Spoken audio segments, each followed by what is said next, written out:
Hello guys, അപ്പോൾ welcome back to my YouTube channel. അപ്പോൾ ഇന്നത്തെ വീഡിയോ നിങ്ങൾ തമ്പനയിൽ കണ്ട പോലെ കൊട്ടിയൂരേക്കുള്ളൊരു യാത്രയാട്ടോ. അപ്പോൾ അവിടുത്തെ ഉത്സവത്തിൻ്റെ വിശേഷങ്ങളും ഞങ്ങളുടെ യാത്രയുടെ വിശേഷങ്ങളും എല്ലാം ഈ വീഡിയോയിൽ ഞാൻ പറയാം. അപ്പോൾ നമുക്ക് നേരെ വീഡിയോയിലോട്ട് പോകാം. രാവിലെ തന്നെ എഴുന്നേറ്റ് കുളിച്ച് റെഡി ആയിട്ടുണ്ടായിരുന്നു കേട്ടോ ഞാൻ. പക്ഷെ പുറത്ത് വന്ന് നോക്കിയപ്പോൾ നല്ല മഴയായിരുന്നു. അപ്പോൾ നമ്മളൊരു 6-6:30 ആകുമ്പോൾ ഇറങ്ങണം എന്നായിരുന്നു കേട്ടോ. അപ്പം ഞാൻ റെഡിയായി കുട്ടൂനും വാവയ്ക്കൊക്കെ വേണ്ടി വെയിറ്റ് ചെയ്യാനൊക്കെ ഡിലേ.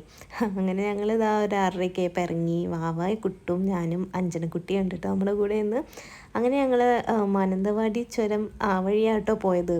റൂട്ട് കറക്റ്റൊന്നും എനിക്കറിയില്ല. എന്തായാലും കൊട്ടിയൂർ കണ്ണൂരാണ് ഉള്ളതെന്ന് എനിക്കറിയാം.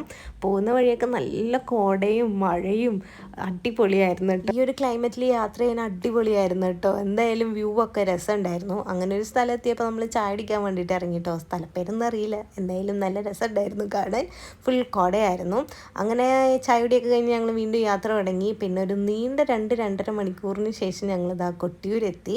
അവിടെ എത്തിക്കഴിഞ്ഞപ്പോൾ നല്ല മഴയും തിരക്കൊക്കെ ആയിരുന്നു. ഇതാ ബാക്കിൽ 2 പേര് വരുന്നുണ്ട് കേട്ടോ. അതിൻ്റെ ഉള്ളിൽ കയറി കഴിഞ്ഞപ്പോൾ ഉള്ള എല്ലാ ജനങ്ങളും അവിടെ ഉള്ള പോലെ ആയിട്ടോ നമുക്കന്ന് തോന്നിയിട്ടുണ്ടായി. അത്ര തിരക്കുണ്ടായിരുന്നു.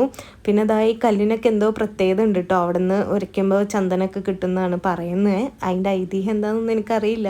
പിന്നെ അതാ ഈ പുഴയിലൊക്കെ നല്ല ഒഴുക്കായിരുന്നു. അന്നാണെങ്കിൽ നല്ല മഴ. ഞങ്ങൾ പോയതൊരു സൺഡേ ആണ്. മാക്സിമം വീക്കെൻഡ് വരാതെ നോക്കുക. ഇട ദിവസങ്ങളൊക്കെ വന്നാൽ നല്ലപോലെ തൊഴുതിട്ട് പോവാം. പിന്നെ ഇതിൻ്റെ അവിടുത്തെ കഥകൾ എന്താണെന്നൊന്നും എനിക്കറിയില്ല. എന്തോ ശിവനും സതീദേവിയും തമ്മിലുള്ളൊരു കഥയാണ്. ഇങ്ങനെ ശിവൻ്റെ ജട പിഴുതെറിയുമ്പോഴാണ് കൊട്ടിയൂരുണ്ടായെന്നൊക്കെയാണ് പറയുന്നത്. അപ്പോൾ ഇതിൻ്റെ ഡീറ്റെയിൽഡ് സ്റ്റോറിയൊക്കെ വേറെ യൂട്യൂബ് ചാനലിലൊക്കെ ഉണ്ടാവും. അപ്പം ഞാനായിട്ട് പറഞ്ഞത് കൊളാക്കണ്ടല്ലോ. അങ്ങനെ ആ തിരക്കിനിടയിൽ ഞങ്ങളിതാ പാലൊക്കെ കയറിയിട്ട് നമ്മളിതാ അക്കരെ കൊട്ടിയൂർ എത്തിയിട്ടുണ്ട്.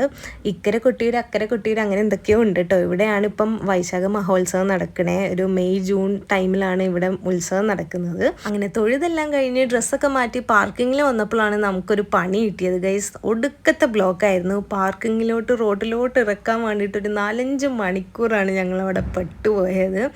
അങ്ങനെ കുറച്ചധികം നേരം വെയിറ്റ് ചെയ്യേണ്ടി വന്നു. ഞങ്ങൾക്കാണെങ്കിൽ നല്ല വിശപ്പും ഒക്കെ ഉണ്ടായിരുന്നു. പുറത്ത് നല്ല മഴയും. അഞ്ജനക്കുട്ടി പാവം ഉറങ്ങിപ്പോയി. അങ്ങനെ നീണ്ടൊരു 5-6 മണിക്കൂറത്തെ ഇടവേളയ്ക്ക് ശേഷമാണ് ഗൈസ് ഞങ്ങൾ റോഡിലോട്ട് തന്നെ വണ്ടി ഇറക്കിയതും.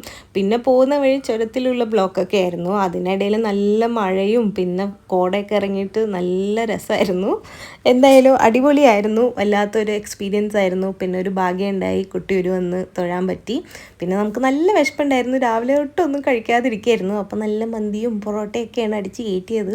അപ്പോൾ ഇതെല്ലാം കഴിഞ്ഞ് നമ്മൾ വീട്ടിലെത്തിയപ്പോൾ ഒരു സമയമായിട്ടോ. അപ്പോൾ ഇന്നത്തെ വീഡിയോ അത്രയേ ഉള്ളൂ. നിങ്ങൾക്ക് ഇഷ്ടപ്പെട്ട് വിചാരിക്കുന്നു. അപ്പോൾ like, share and subscribe. Okay, by.